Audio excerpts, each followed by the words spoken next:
Hey guys, welcome to a food lover's kitchen. All right, so today we're making some quick and easy yam balls. So I started by peeling my yam and chopping it into small chunks so it cooks evenly and fast, and this aids the mashing process as well. Then I went on to prep my vegetables. This is me peeling my carrot, and I'll dice them into small chunks because you're going to be mixed into the mashed yam. Then I went on to dicing my onions as well. Over here, I'll show you guys a hack where apparently it's the stalk of the onion that makes you cry. So I was showing you guys that when you're dicing your onions, you make sure you cut around the stalk, right?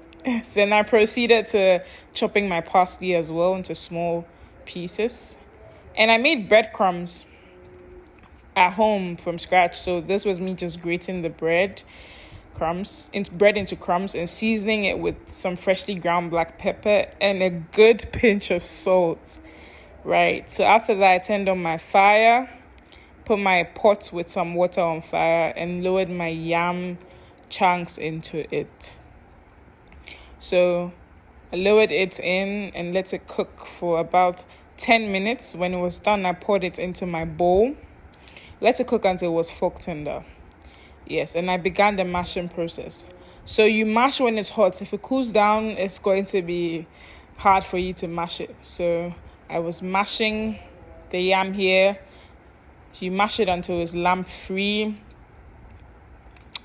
And then you proceed to seasoning your mashed yam. So I added some butter, some stock cubes, some chicken bouillon powder, some freshly ground black pepper.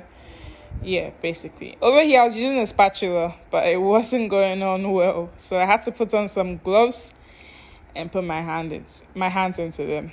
So here I was adding my mix-ins, my diced carrots and onions and parsley, and just mixing that into the mashed yam. I added some evaporated milk as well, and then mixing it till it gets to my desired, consistency. So over here with the milk, I just eyeballed it. So I poured until the consistency was okay for me to roll into a ball.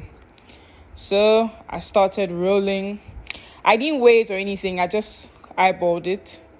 So when the size was okay for me, or when it was good, I put it down on the plate and proceeded to roll in the rest of the mashed yam in the bowl into balls. Right, so over here we're rolling till we're done. Then I cracked some eggs. I got a little bit of shell in there, but I took it out. And then my breadcrumbs. So you dip your balls into your egg mixture with your wet hand, and then into the breadcrumbs with your dry hand, and you take it out. So when you're doing this, after you're done rolling all the balls inside, you're supposed to let your yam balls sit for a while before you fry, at least 10 minutes, so the breadcrumbs could stick on it. If you fry immediately, it would fall off into the oil.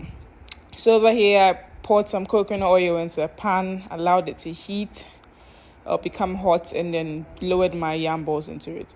Mind you, the yam balls are already cooked on the inside. We just need them to be golden brown. And there you have it. Quick and easy, creamy yam balls. See you next time. Bye.